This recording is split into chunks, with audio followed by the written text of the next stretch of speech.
All right, so we found the answer to the easy problem. We put two electrons near a nucleus, probably with a +2 charge. Nucleus is probably called Pauli.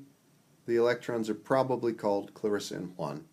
And we discovered that in that probable circumstance, the energy is exactly -8 Rydbergs, because that's still a problem we can solve exactly, if we don't let Clarissa and Juan, the two electrons, have anything to do with each other at all. So if we just treat the interactions of the electrons of the nucleus, then it's still a single electron problem times 2, and it's easy to solve. But we're left with some stuff. And the stuff that is left is that thing that we called the perturbation Hamiltonian.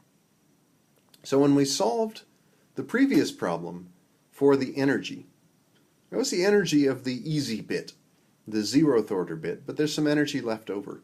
And so we can basically write the residue of the Schrödinger equation as that H prime operator operating on the wave function equals the extra energy, which we're going to call E prime, or the perturbation energy, also operating on the operator. And that's, again, what we call the perturbation. And the operator, H prime, is just equal to 2 times the Rydberg constant for hydrogen times 1 over the distance between these two feuding electrons, Clarissa and Juan, R12. And that's it. So that's all that's left of the problem. So the energy, the expectation value of that energy is just, we just take the wave function, psi, that we already figured out. So we know roughly where Clarissa and Juan are, because that's what the wave function tells us. And we operate, we take the expectation value of that last bit, the perturbation Hamiltonian, H prime, by squeezing it in the middle of this bracket operation, like we've always done for any of the expectation values that we did before when we were looking for the average energy of a particle in the box, or average momentum, or anything. This is how you do an expectation value in quantum mechanics, how you figure out how much of something there is. So this is actually incredibly important. This is the only real example where we'll work it through in this class, but this is what we call first-order perturbation theory. And it's the basis for a lot of the ways that we deal with the problems in quantum mechanics where we don't know the exact answer. And the trick here is that the wave functions psi that I've shown here, those are the wave functions that we've figured out from the 0th order solution. So those wave functions psi, in this case, are like 1s1, 1s2. So they're where are Clarissa and Juan. They're telling us essentially about the spatial distribution of those electrons. But they're the wave function. They actually tell us everything there is to know about the electrons. But we take those spatial wave functions from the 0th order solution, and then we can chew on, or we can let the perturbation Hamiltonian chew on that wave function. And since the Hamiltonian's all about energy, about total energy, chewing on that wave function, it'll tell us how much energy comes out of assessing the expectation value of that 0th order wave function. And that is formally exactly what you do in this thing called perturbation theory. So you take the 0th order wave functions and you interpret the residue of the Hamiltonian, and you wind up with what we call a first order energy. So we get the expectation value of energy out of this deal. And so that's just 2 Rydberg constant of hydrogen. And then our wave function is basically the product, S1, S1, 1s2. So we're treating it at 0th order. It's exactly the product of these 2 wave functions, of the single electron wave functions for Clarissa, electron 1, and Juan, electron 2. And then the issue is only the distance between them. So 1 over the absolute value of of the distance between them. So that term there in the brackets just boils down to, on average, how far apart are the electrons. So when you work this thing, the whole thing through, the potential energy parts, if we take both the 0th order and the 1st order term here, the part we already treated at 0th order, they basically look like -2 divided by the distance from Clarissa to the nucleus, plus -2 divided by the distance from Juan to the nucleus. This is for Z equals 2 for the helium case. And then there's a little leftover bit, which is like +1 divided by the distance between the two electrons. So basically, because the nucleus has a -2, has a +2 charge, excuse me, there's twice the attraction there for the electrons, and then the electrons each have a -1 charge, and so the interaction between them is +1 as opposed to the -2 attractive charge with the electrons in the nucleus.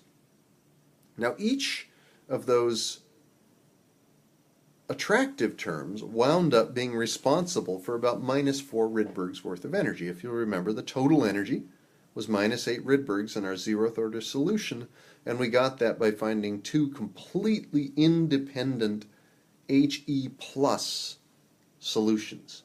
So Clarissa next to a +2 nucleus, Juan next to a +2 nucleus. Each of those He plus solutions has a ground state energy of -4 Rydbergs. We got 2 electrons, so we bundle them together, and we get -8 as a total. And then the question is, what does this term that looks like +1 over R12 look like?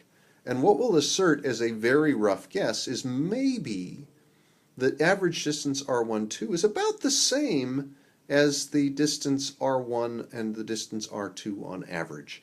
And in other words, basically maybe the nucleus and the 2 electrons on average form something that looks roughly like an equilateral triangle like we see here. So if that's true, and the distances R1 and R2 and R12 are about the same, well, there's a -2 in front of those first 2 terms and a +1 in front of this one here, so that last term must look roughly like 2 Rydbergs, positive. So I lose 2 Rydbergs worth of energy. Positive energy is bad. So I destabilize by 2 Rydbergs. And the total of all that's -6. -6 Rydbergs. And that's our basic, totally hand-wavy guess at the actual energy of this problem. When we include this interaction distance between the electrons that hate each other, and we just say, maybe they're about the same distance apart, on average, as they are from the electron, then the answer becomes -6, because we add in about 2 positive Rydbergs worth of energy from this repulsion term. Now that's a wildly simple guess. In reality, the 2 electrons are quite actively trying to avoid each other. And so at any given point in time, the position of one electron is going to affect the position of another electron. That's the thing we call electron correlation, and it's amazingly hard to treat with high accuracy. But for starters, we're just going to say, maybe it's about the same. And in fact, the real answer for helium is -5.7 Rydbergs, which is, we did pretty well. So we guessed -6. The real answer is -5.7, and basically it means the actual perturbation Hamiltonian is about +2.3 Rydbergs, where we guessed it was +2. So it's actually a little more destabilizing on average than we guessed. But it's not too bad. It's what's the difference between -6 and -5.7? Doesn't look too bad.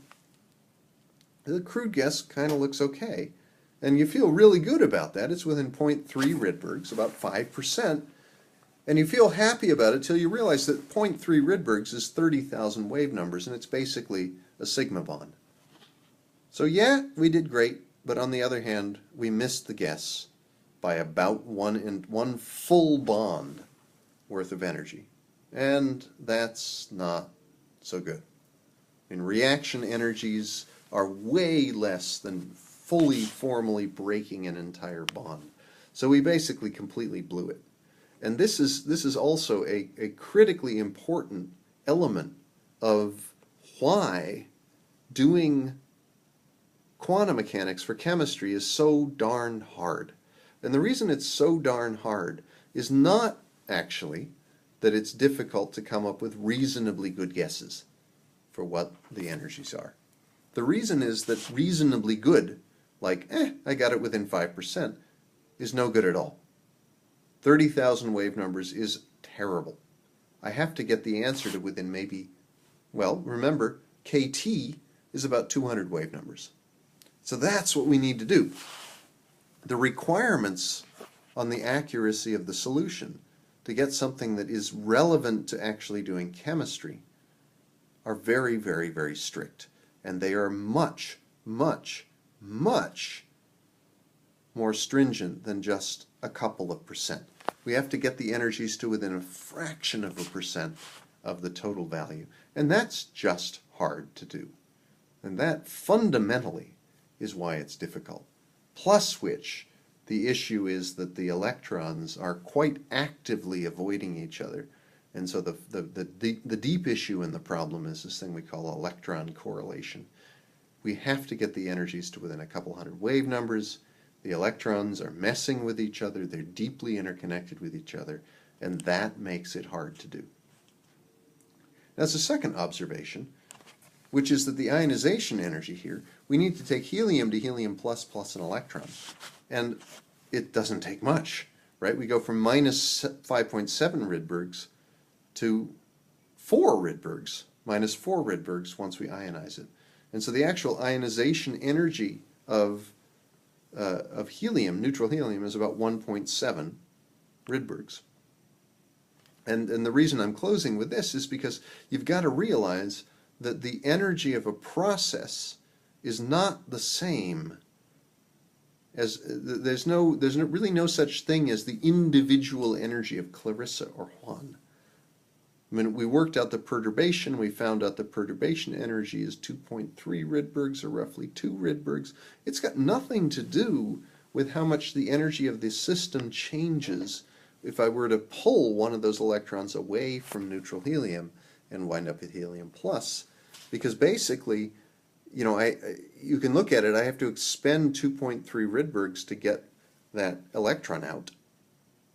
But when I get the electron out of the way, the other electron is really happy with the situation, and it gains significant energy. It gains about 0.6 Rydbergs, in fact. So I spend 2.3 Rydbergs, but I get 0.6 Rydbergs back, and I really only have to spend 1.7. So the system relaxes adiabatically as I'm doing it, and it's only the change in the overall energy of the system that matters to the ultimate answer. So the way to close is to think that it's becoming less and less and less important to kind of view the properties of one of these electrons that's associated with the atom. It's really the overall cloud of electrons that dominate the behavior of the system. And what we're going to do next is we're going to start to think about what happens when we don't just have this ground state case of 2 electrons in the 1s orbital, but we start to get excited states where we promote an electron from the 1s to the 2s orbital, or the 1s to the 2p orbital. And then again, the fact that we can't really tell the difference between the electrons will go from being some sort of esoteric feature to actually a deeply, deeply fundamental aspect of the way the whole system works.